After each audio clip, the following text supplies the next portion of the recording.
Hello everyone, this is Natnarf signing back in, and welcome back to True Remembrance. The last episode we left at a new chapter after we after we found La trying to erase our memories. Yep, she's actually one of us. You'll see in a moment. But anyway, because we're getting to the heart of the really beginning of the story. I really love this. I really do. Back then, it was still autumn. The air was crisp, the winds were cool. It rained all day and all night. On some days, the curtain of falling water was so close that you could hardly see past your nose. You could sit for hours at a time as the rain tap danced on the roof and ran down the windows. I was never bored. I wish I actually had this kind of room to begin with. This looked cool. I could sit for hours and but quite a different kind of tapping broke my reverie today. So someone was at my door. How unusual. I never got guests. The man I'd never seen before was standing there when I opened up. His black misty suit was slick with rain. He reached in his pocket and whipped an official-looking badge in front of my eyes before I could say a word. Sorry to bother you, sir. Have you by any chance seen a suspicious-looking person around here, sir? What, other than you? That's what I wanted to say, but he didn't look like he was joking. So I kept my mouth shut. I don't think so. Could you describe him for me? Sure. Then he brought out one of his hands to about chest level. Drew a line. Chest level. Okay. A young girl, about this height. Oh, it's a girl. See? Just a suspicious-looking person? Not just a runaway or anything like that? Something like that. The man smiled a little at this and nodded. I shrugged. In any case, haven't seen anyone like that around here. I see. The man turned and walked down the stairs. I watched him until his figure disappeared around the corner. Then went back inside and closed my door. Man, talk about close-shave. Suspicious-looking person, eh? You've got quite a reputation. That's her. I remarked to the girl who was curled up in the corner of my room. She glared back. That was the only response she gave me. Well, that was quite enough. Rain was dripping from her hair and clothes on the floor. There was quite a puddle in my room now. As a matter of fact, I sighed as I walked towards her. She shrunk back at my approach. Now she's backed up against the wall with no place to go. With that glare super glued to her face the whole time. Great. What did you think she was? A fighting kitten? Certainly acting like one. Don't worry, you're safe. It's just that you can't stay in that corner forever. My floor, well at least that one patch of it, was slick with moisture by now. She must have been out in the rain for hours.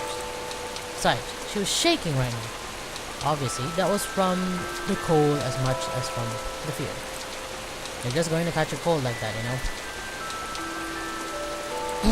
I tossed a towel in her direction, but she didn't do so much as move a muscle to pick it up. She kept glaring at me, so I kept glaring back. She'd been like this ever since I found her. This is a staring contest again. I found her huddled in the alleyway back behind this apartment complex about an hour ago.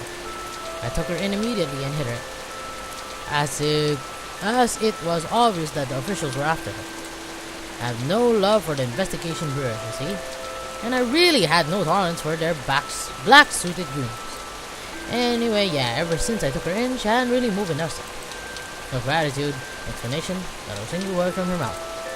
And I was starting to get really fed up with this statement. So I walked right up to her and knelt so I could reach her. Before she could as much as try to bolt, I covered her hair with a towel and started drying her off, roughly. She let out an unearthly shriek and screwed her eyes shut. That sounds wrong! The towel was quickly soaked through into her. Just how long has she been out there anyway? Anyway, this towel is toast now. I tossed it in my laundry basket and sighed again. Just kept glaring at me.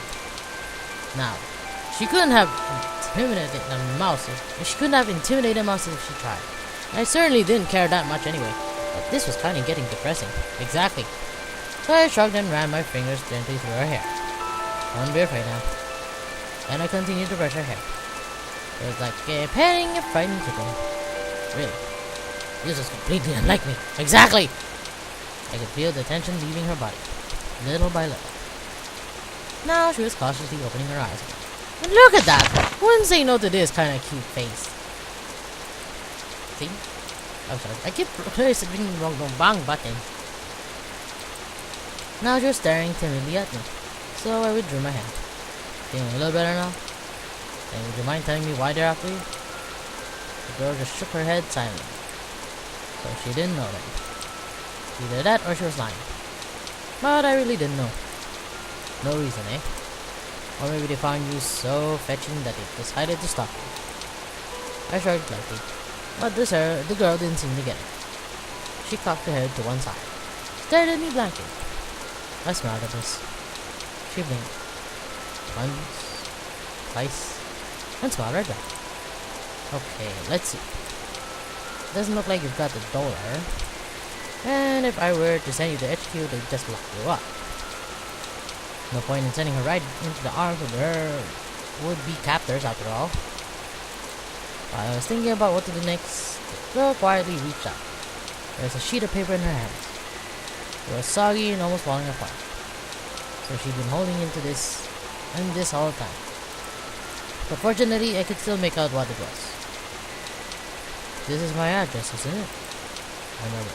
I was starting to get a really bad feeling about this. The girl, on the other hand, looked about as surprised as I was. Her eyes kept flitting between the paper and my face. So you were told to come here, and you got lost, is that it? She looked up at me timidly for a few seconds. Nothing happened. Then she nodded. Oh great, this wasn't good. I dropped the paper on the floor and screwed my eyes shut. Put my head in my hands. I'm starting to get a headache. I'd seen this handwriting before. I knew whose it was. Snacky Constance.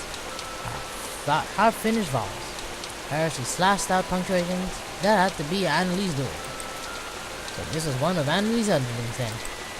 I mean, I suppose this could have been a niece or even a granddaughter, except I knew he didn't have any family. When I opened my eyes again, I found her staring down at the paper, looking worried indeed. Oh, don't worry. I'm not gonna kick you out. You can stay here until Annalie comes. That is, if you want to. The girl looked lost in his thought for a second. Then she bowed deeply. I guess this was her way of saying thank you very much.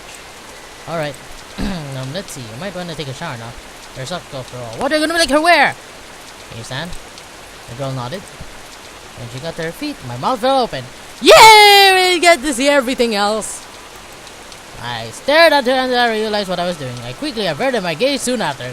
She was wearing almost nothing. I hadn't really noticed up until now because she'd been huddling off in the corner like that. When I said almost nothing, I meant she was wearing that hardly amounted to more than underwear. There was any silver lining to there to be found. It was that I hadn't been slapped to death yet. Sing perfect! Tell me, did you bring any other clothes? The girl stared back at me for a second, her head tilted to one side in thought. Then she pointed at a little bag sitting in the corner of the room. That was all the luggage she had, huh? That bag was so small I doubt that there was anything of worth inside, let alone clothing. I see. Talk about the hopeless situation here. Girl just stand up at me. Clearly, she had no idea what was going on. First things first, might as well show her to the bathroom. So I beckoned to her. She followed. Opened the door to the bathroom and gently pushed her inside. She offered no resistance. Feel free to use whatever you like. Just don't destroy it. I'm leaving some towels here. I have to go somewhere in a moment now. I'll lock the door behind me. If someone knocks or buzzes, don't answer, okay? With that, I walked back to the foyer. Yo, got any clothes? I could hear loud crashing noises behind me when I left my apartment. But she's going to be alright. So hopefully she hasn't tripped or falling on anything. Great. Yo, got any girls' clothing here? I boarded the trolley and got off the 6th Street. Then I started looking around for some clothing my unexpected guest could wear. Well, I didn't know much about this. I was totally lost. What was I supposed to do here? I wasn't being picky. I didn't care whether she'd like what I brought or not. But still, anyway, it didn't take long for me to go, oh, the hell with this. After that, I started buying complete outfits of the mannequin. Displays, whatever it took. I headed back to the station in the rain, and I wondered if she finished showering by now. But I was probably wearing a bit much. After all, anyone who was at her age wouldn't have a problem doing that by herself, right? She never used my particular bathroom before, but come on, yeah, she'll be fine. The only thing I knew was this girl was weird. One of Annalie's acquaintances, on top of that, I'd have to be on my best behavior. Otherwise, Annalie was going to have my hide afterwards. You're a big bobby.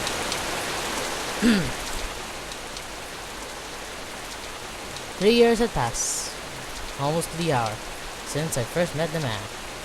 Okay, it was raining heavily that day, kind of like how it was right now. I just received my license to practice in town, and indeed I also just received my first assignment. In short, I was a newly minted gnome inside in every sense of the word.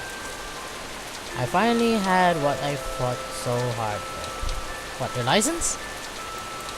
A comfortable job, a steady income, a roof over my head, food on the table. Okay, I forgot about that. Now that it was all mine, everything felt so empty. So I found myself in the back alley of the street, sitting under the sitting under the eaves of the building and listening to the rainfall. It was a nice sound. Could have listened to a river. I would have, if not for the approaching footsteps. I had no idea what to make of this. No one came around these parts on sunny days, let alone in rainy days like this. I raised my eyes anyhow. When I did, I saw an old man standing before me.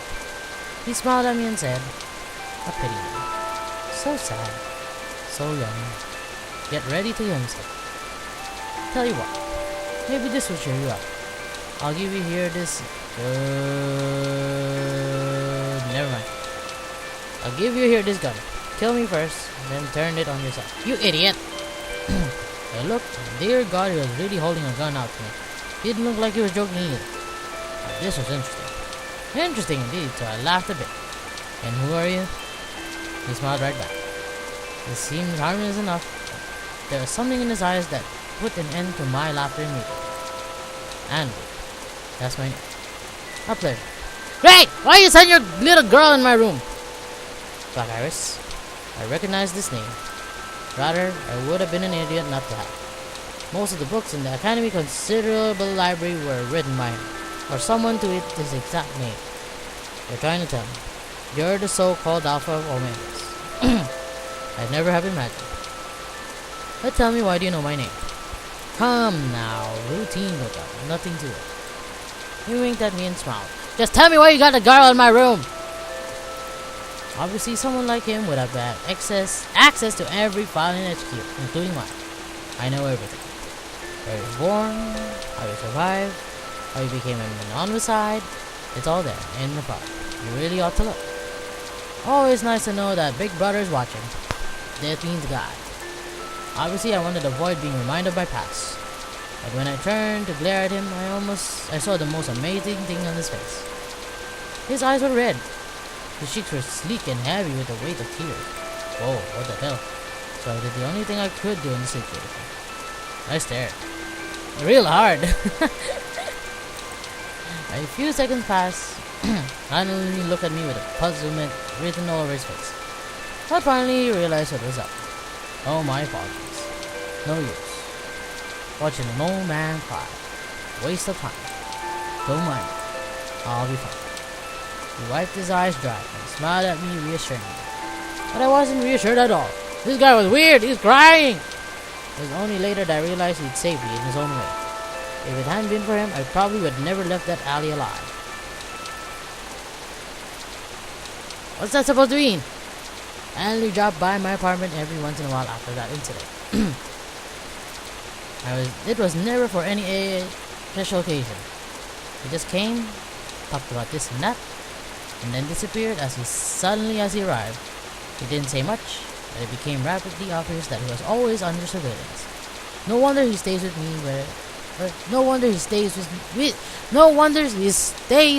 me where so short. Thank you. For my part, I didn't think that this was all that unusual. After all, Omegas were so rare that they might as well be living national treasures. Well, if there was anything unusual about this whole thing, it was Annalie himself. I had known all along that he was weird. Yeah. But still, I never realized that he was a frickin' pedophile. Never mind! Let's get off that stupid topic already. Go away, Shuu. Or something like that. And now I was getting depressed. What the hell did he expect me to do with that girl in my apartment?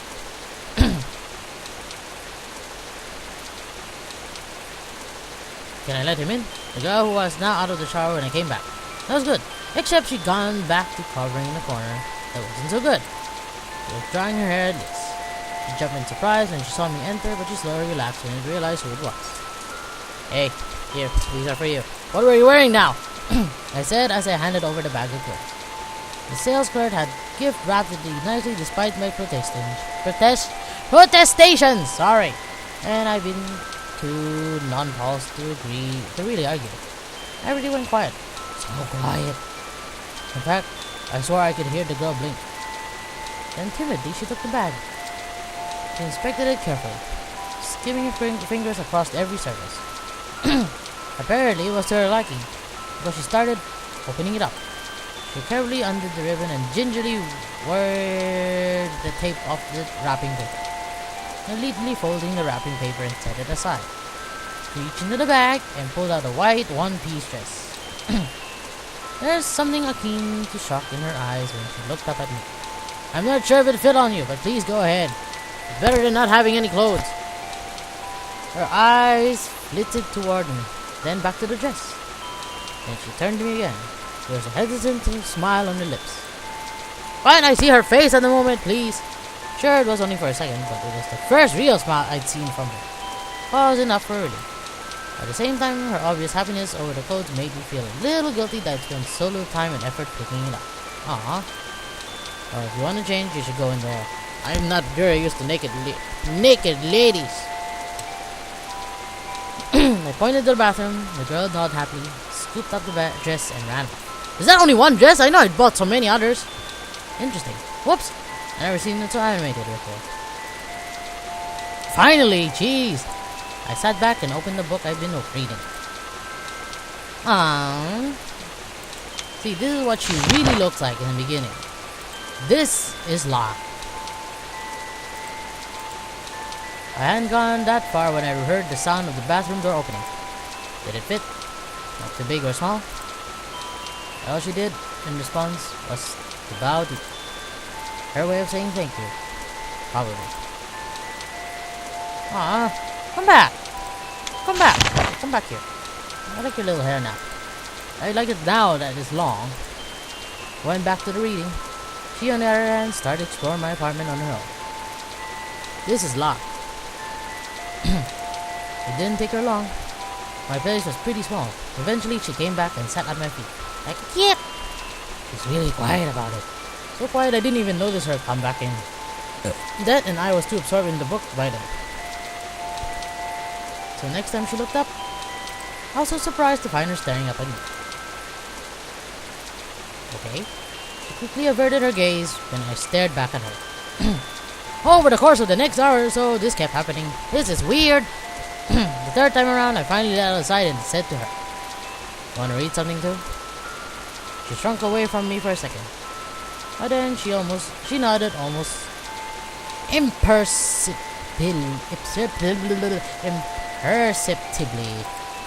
Well, all my books are on that shelf over there.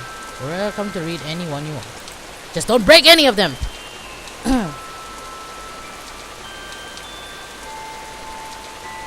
She remained still for a minute or two. The curiosity finally got the better of her. Curiosity, sorry, cheesy. My English is all the place in order. Much better. Not a drink. A sip of drink is better to make your throat go somewhere. Except my lips were going nowhere. The curiosity finally got the better of her. Like the cat. And she walked over to where all my books were.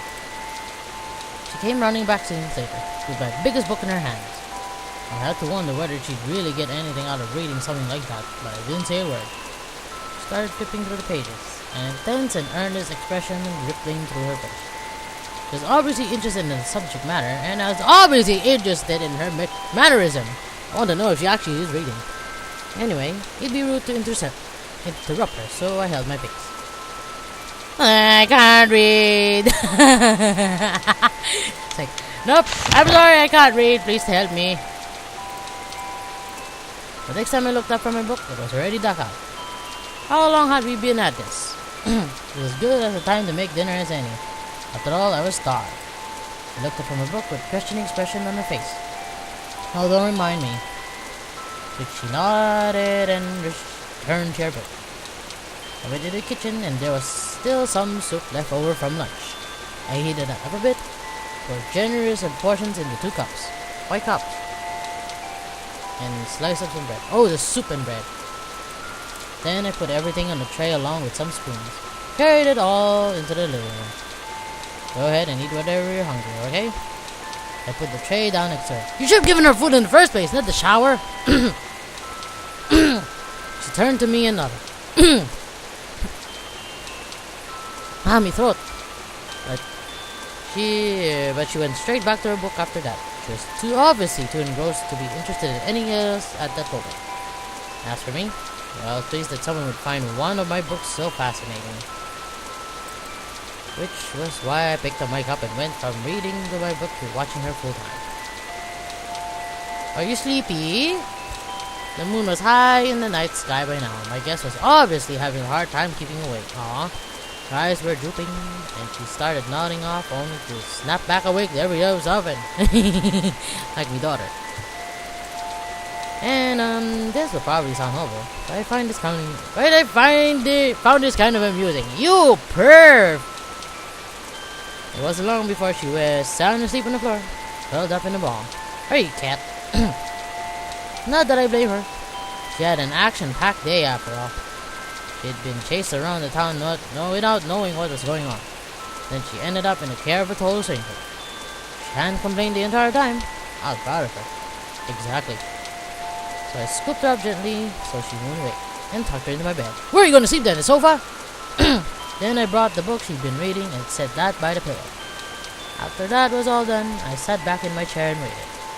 I didn't have to wait that long. Soon enough, I heard the stamp of footsteps coming upstairs. Great! Then a loud knock on the door. I'd been expecting this. And opened up, and sure enough, Annalie was standing there. You creepy old man! You left your slave here. Good evening. Tell me, seen a stray kitten lately? A cute one?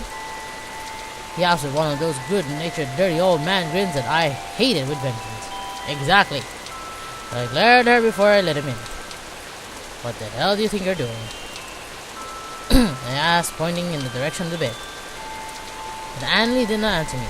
Instead, he kept staring at the sleeping girl, with tender warmth in his eyes. Now. See here, Sonny. I'm not doing anything. I am your guest, am I not? Have some tea for me, or something. Great. Didn't look like I had a choice in this matter, so I put some coffee on. Why is it always coffee and not tea? I handed him a cup. He took it and started drinking. Only after he finished his first cup and had a refill in his hands did he start talking. Very cold. Washed busy today. Couldn't go check out on her, so I had to come to your place. Trusted you wouldn't kick her out. You didn't. Good. However, never pegged you for the... What? Never pegged you for a pedophile. Hands off, clear? You pervy old man! I'm not you! Clear. Annalie nodded. He seemed positively relieved for some reason. As is your daughter or your granddaughter? No blood relation. I just look after her, you know? Because. At your place? In the middle of nowhere? No. So much surveillance around my sweet dad HQ. The old church. The basement. She lives there. No one will find her that way. I looked over at her sleeping beauty with new respect. She'd been living there all alone? That was crazy. Reading? He discovered a book on the pillow when he drew near the bed. He looked down at the title page for a second and then said, difficult to stroke. Highly technical. More likely to give you a headache than any enjoyment. Better this one than one of your books you wrote. Thank you very much. I'm so rude. And she really was reading this. Looked like she was enjoying it a great deal, as a matter of fact. Oh, forgot the face. The face. I reported as I thought back as to how she hardly touched her dinner because she was so engrossed in that book. Finally shot me a ridiculously happy smile in response. Good Lord. Meanwhile, she doesn't express much interest in my stuff. I read to her every night. Don't know whether she's listening or not. You read a book to her? No kidding. He has a doubt face. Ha, I never have guessed. Agreed. But she must have been listening, otherwise she wouldn't be able to read this at all. Ali said as he ran his fingers gently through the sleeping girl's hair. But he pulled away as a matter of seconds when she started to steer in bed. And it wouldn't do to wake her up after all. Then exactly who and what is she? There's something really off Kittler about her. Don't you think? I really didn't know whether it was an appropriate thing to ask. But damn it, after all the trouble he put me through, I didn't care anymore. Very well. There's a certain place, a couple that lives there. There's a daughter. They kept her locked up in a room ever since she was little. Hold it. They loved her in their own way. But I had no idea what to do with her or something. So I took her. Parents are better off. She's better off. Win-win. Common. No minimum aside protocol permit. Had to hide her. That's very shortcut, you know. So that's the story. Okay, but that doesn't make this situation any less weird. I mean, you, out of the kindness of your heart, unbelievable. See, he has a very, very naughty face. Ha! Harsh. But also true. He said with a laugh, and then his eyes narrowed. Whoa, it's a creepy looking face. All trace of the kindly old man evaporated at an instant, giving away the cold, calculating alpha of omegas that I knew so well. Indeed, I'm not doing this out of charity. I'll have my use for her soon enough. I'd rather go back to this voice. My voice is getting a little bit nuts. What's with this staring contest? You just imagined something wicked and evil, didn't you? No, not at all. I was too shocked to say anything more, so I concentrated on drinking my coffee instead. Ali, on the other hand, went back to pretending to be a kindly old man, except there was a twinkle in his eye. Clearly, he found toying with me to be fun. Great. Perv! Why did you send her to me? Don't make me repeat myself. Thought I could trust you. Besides, didn't know if you were alive. Send her to check up on that. 2 birds hit with 1 stone, see? I'm alive, thank you very much. So I see. Congratulations. That was always the excuse he gave me for his visits, to see if I was still alive. I had no idea what was really going on in that brain of his, and I didn't care either. Best not to ask questions. Shouldn't you get awfully tired of checking up on me at some point? I asked with full sarcasm. Oh, sorry. Sorry! But Annalie just taught me this strange and almost sad look. Nalo! I had a pupil like you once. Down as a mule. Why mule? I'm quiet. Like him. He didn't like me one bit though. So, was he asking me to like him? In this student's place? No way I was gonna do that. Because his harmless old man act was just that. An act. In actuality, this guy was dangerous as a pit of vipers and then some. You wouldn't want to turn your back to him in broad daylight, let alone in a dark alley. Besides, you can never get bored of watching him. You say you don't care about anything. That's not quite true. Deep inside, you still think you can change things. You haven't thrown hope away yet. But, oh, it's the same person. Sorry. Absolutely fascinating. I glared daggers at him. He didn't look impressed. Sure enough, I hadn't managed to shut him up. The side killed you. Then I brought you back.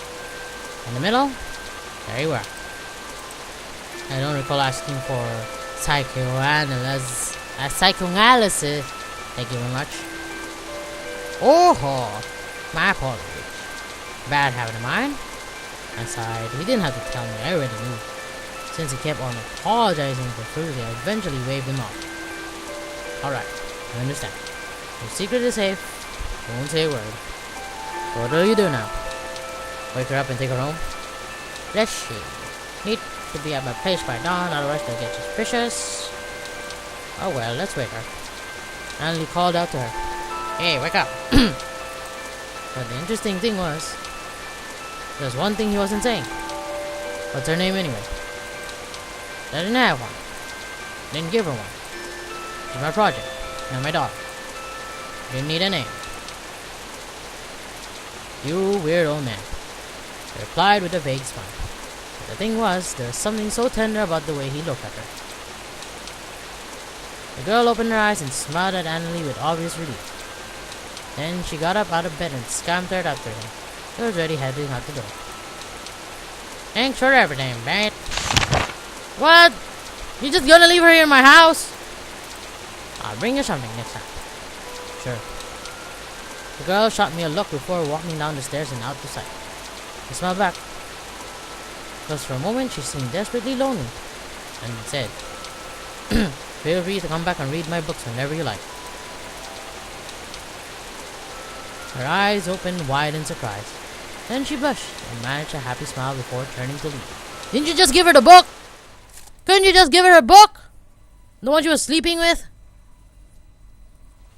Our nameless girls started dropping by to see me pretty regularly after that. She'd always come in the evening. It was probably too risky for her to be wandering about in the daytime. No wonder. If I were her, I wanted to avoid being pursued by those blood-suited goons as well. So weird. Here comes the man in black. The pattern was always the same. She'd immediately go to the books on upon arrival. After a few hours of reading, she'd stand up and go back home.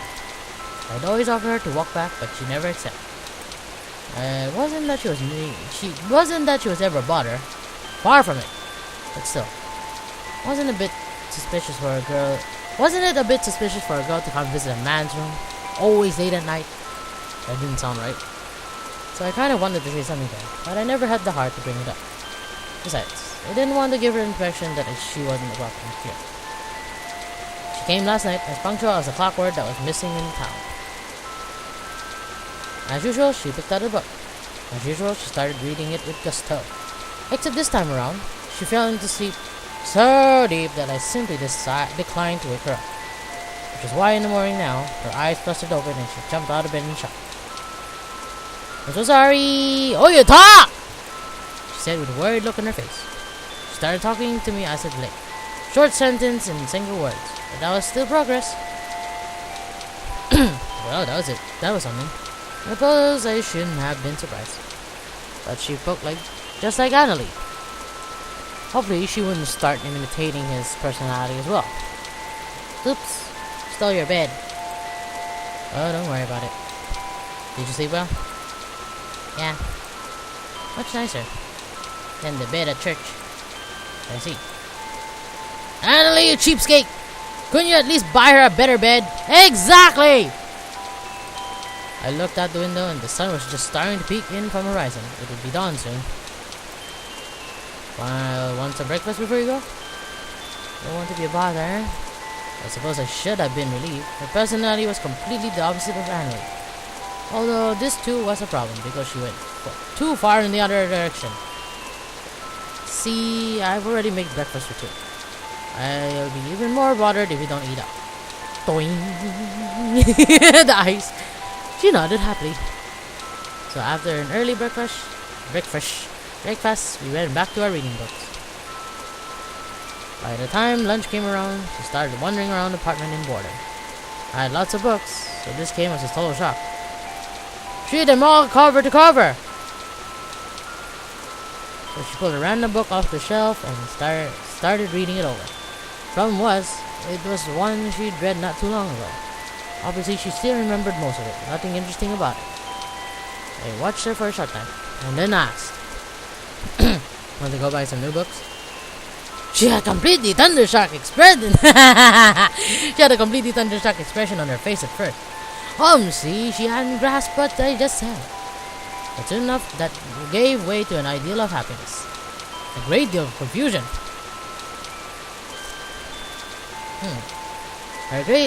Oh, sorry, my mouth's dry. Her way of saying that she really wanted to go, but it was too dangerous, I suppose. Oh, don't worry about it. If they're around, all we have to do is lose them. It's elementary. We're not Sherlock Holmes! I said with a smile, but she was still rooted in place. So I took her hand and pulled her to her feet. She didn't offer any resistance. Because if I didn't do this, she'd never venture outside again. But isn't that wrong also? She followed me out the door, with a newly resolute expression in her eyes and a new boldness in her step. And so we stepped into town full of rain and tears.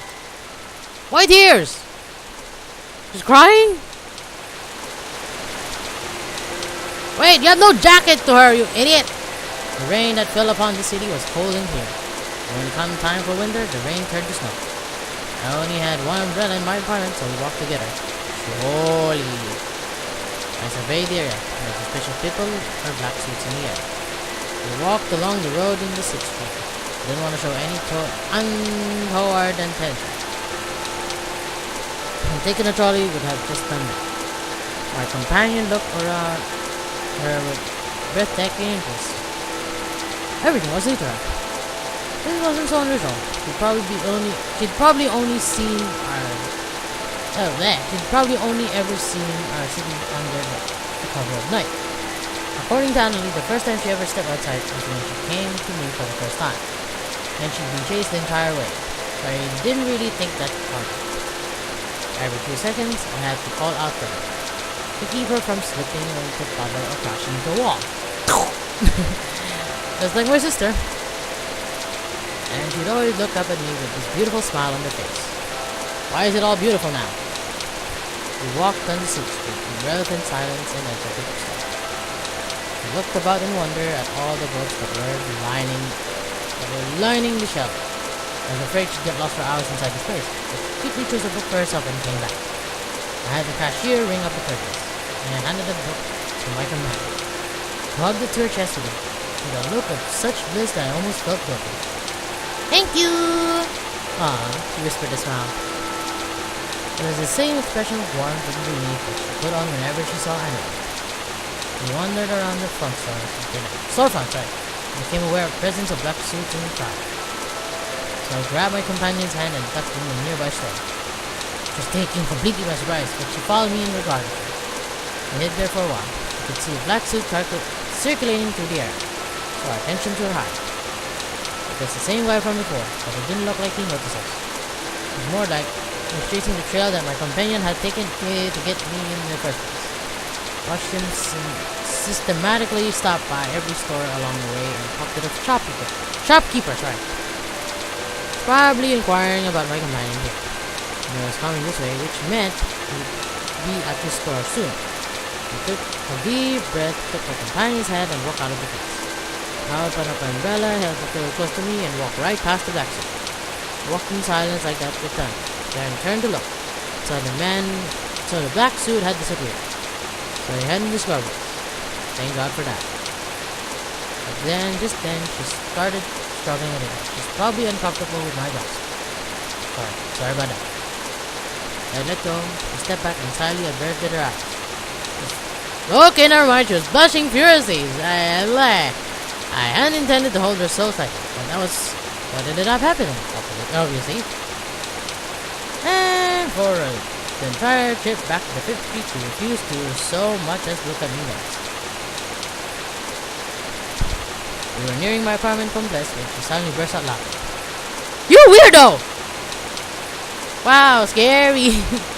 Couldn't breathe. Glad that's over, he said with a sigh of relief. That's understandable. You weirdo!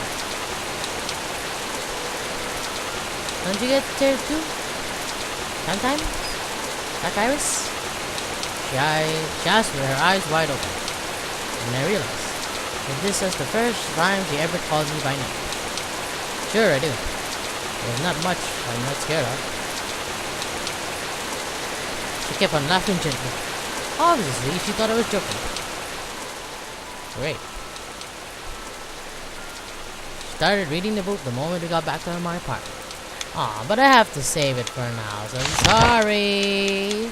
Thank you so much for watching. If you thought this story was interesting and you want to read some more, or want to see the next video of this, or read the other parts that you may have missed in the story along the way, you can simply wave your wand like a sorcerer and hit the like button and the subscribe button to rewatch the videos and grasp the story in your hands. Until then, this is Natnarf signing off.